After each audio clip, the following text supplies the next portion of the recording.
So the reason why I want to make a difference is because it goes so much further than just going through domestic violence. It stems from childhood. It stems from the relationships that you've had with your parents. It stems from the relationships that you've had with your friends at school, how you've been treated in school. All amounts to the situation, for me personally, all amounts to the situation that brought me here. The major domestic abuse incident that brought me here was my wake-up call. It made me realise that everything that I've been through in my life has led me to this point. And what can I do to change my life?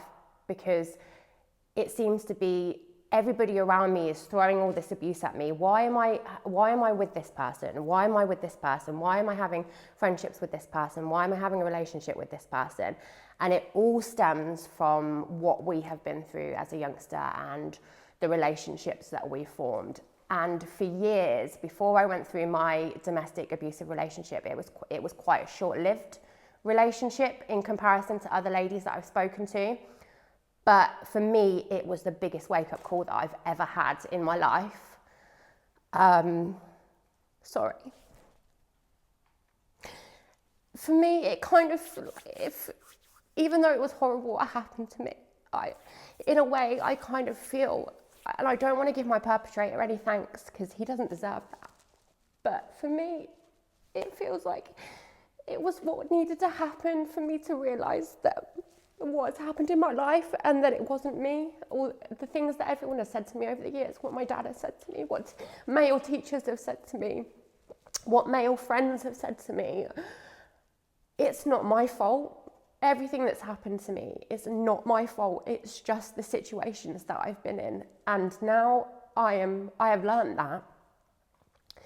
I am able to educate myself, and I'm almost sort of giving myself therapy and learning so much about myself and unpicking everything about myself.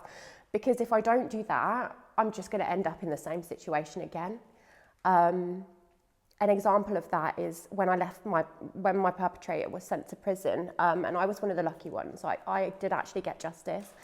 And I think that's why I fight so hard now to help other women, because I'm one of the very few people that got justice, and I do feel very, very lucky. But there's also a sense of,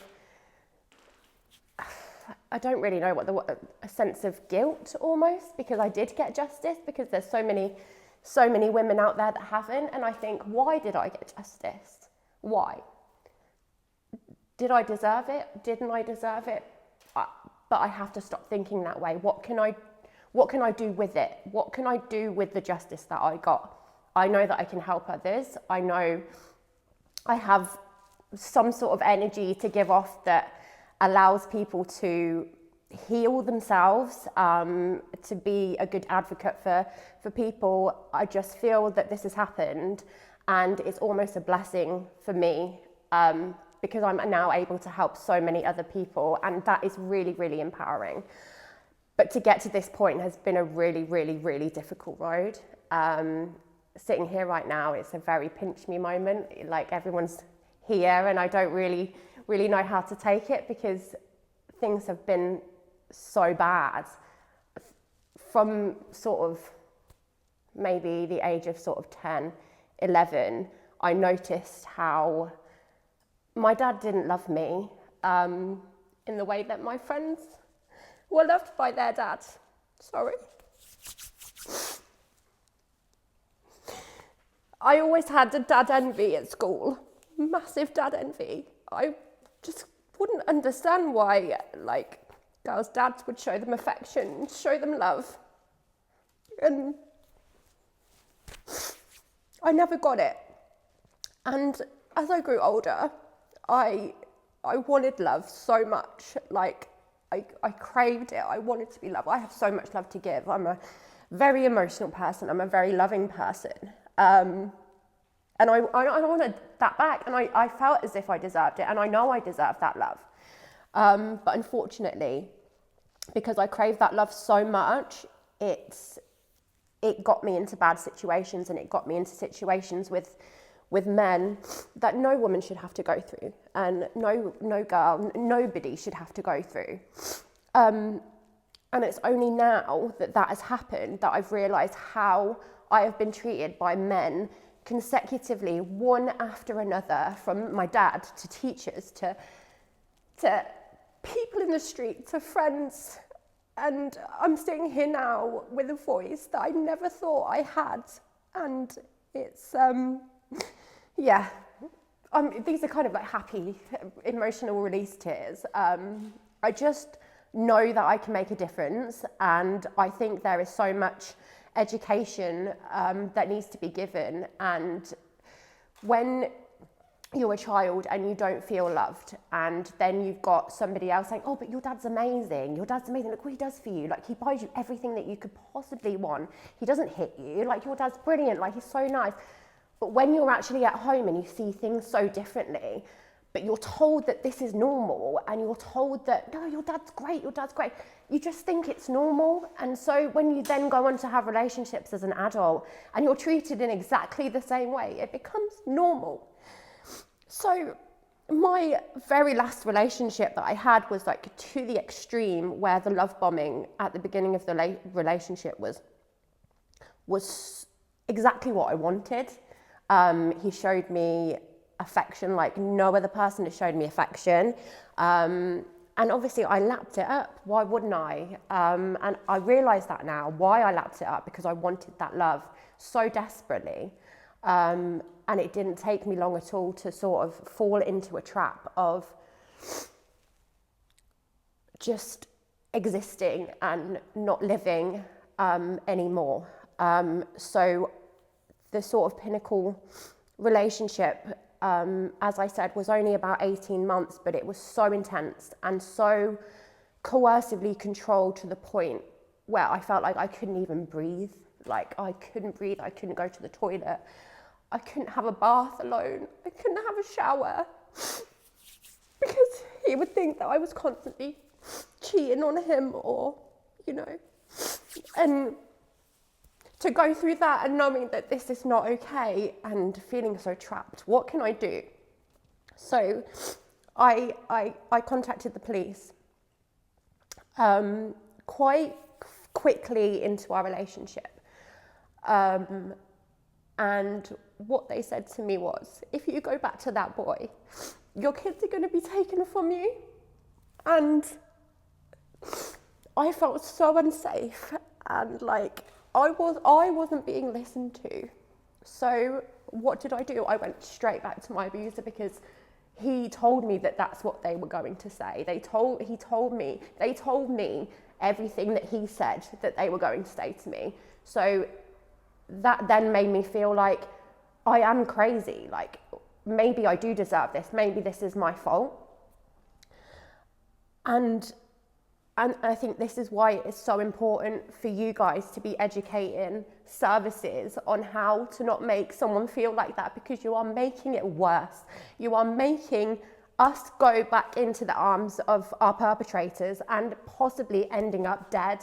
And that is services' fault. It is services' fault. They are not kind, and they are not person-centered. They don't care. Sorry. Can I have a tissue? Thank you. Cheers. Sorry, I've just got a lot to say. I didn't want to interrupt you.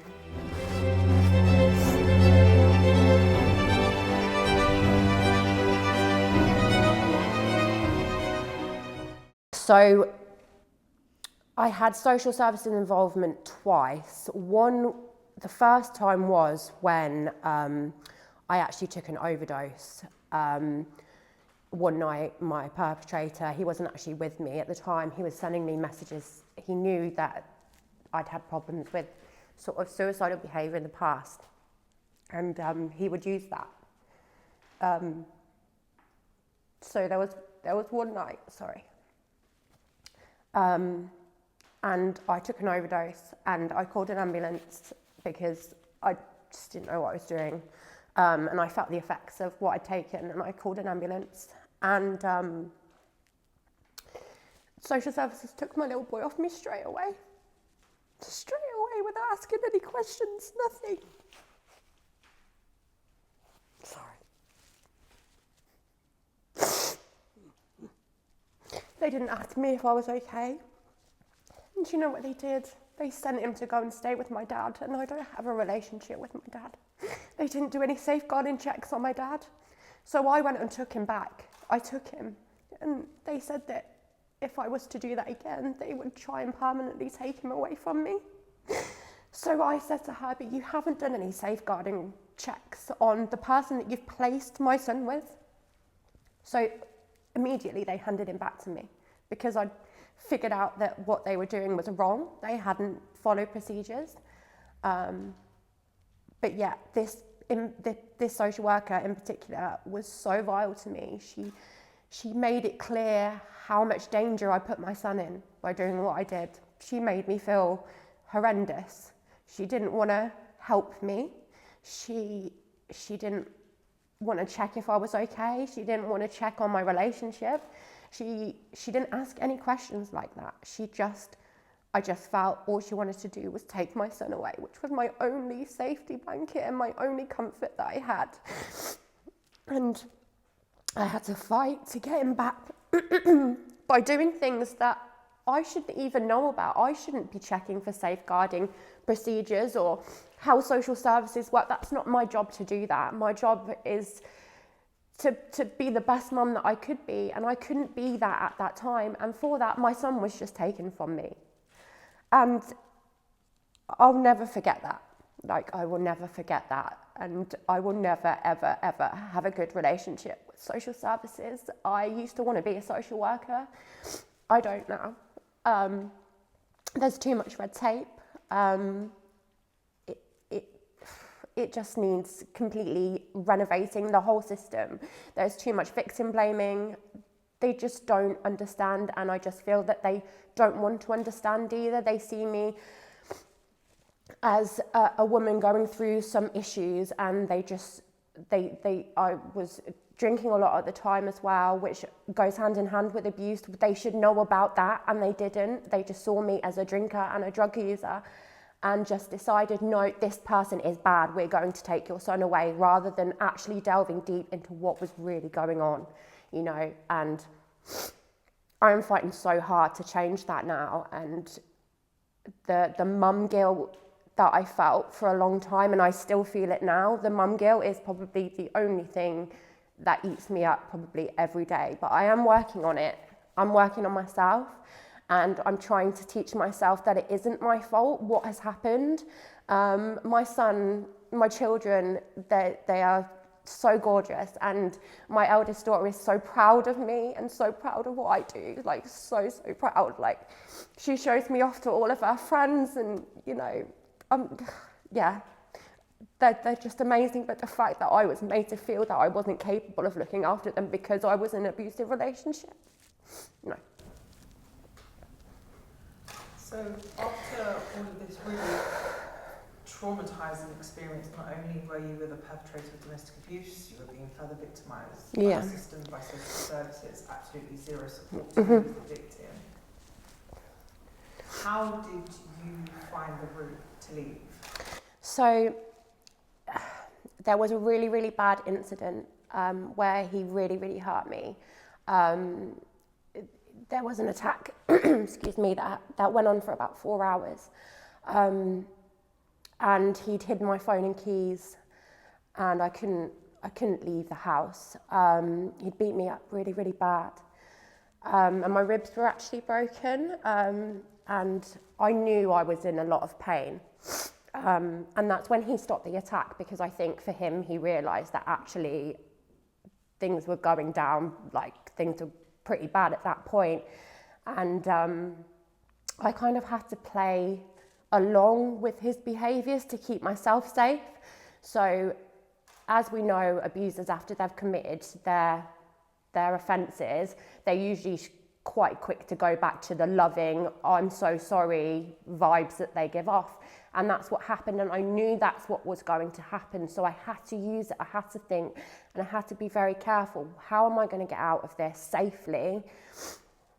So what I did was I had a police officer's number, and I contacted her, and I said, my perpetrator is going to work tomorrow, I'm letting him take my car just so he gets out the house. Can you please call me at 10 in the morning? I didn't know if he was going to check my phone. I didn't know if the message was going to be read. I just didn't know. I literally didn't have any other choice. I had to save myself, because if he was going to beat me up again, like literally I would have died, 100%. Sorry, I'm a bit shaky. Sorry. Yeah, never liked this bit. So, luckily the police officer did call me the next day. And the police literally were like, they swatted my house. They arrested him at his place of work, and he was remanded, and he was sentenced to 3 years and 4 months in prison. And I feel very, very lucky that I got that, because if he didn't go to prison, then I think I'd still be there. And that's why I'm so passionate about making women feel like it's not their fault, and they have the power to be in control of their lives and not to put their faith into services, because I am one of the lucky ones, and I know that's not the case for everybody. So I feel like I should use that and use it as my power to teach ladies to sort of think and to deal with things the way that I have, because I've survived and I've got out the other side. And yeah. And you are at oh, sorry, I'm shivering. Yeah. You are at the other side now. Yeah. And what does the other side look like for you? I know I'm crying right now, but I can honestly tell you I am the happiest and most content I've ever been in my life. Like I was just saying to the girls outside, like I love nothing more than a blanket and a candle and just my family that like love me around me. And I used to be such a party animal because I'd always be seeking, you know, love and affection from other things. And I don't need that now, because I've not only found it in myself, I found it in the people that have now gravitated towards me, because I'm my true authentic self. And I'm radiating an energy that is just allowing good people to come into my life. And again, like, it's a surreal feeling. There's days where I cry about it because, sorry, I'm pretty cold.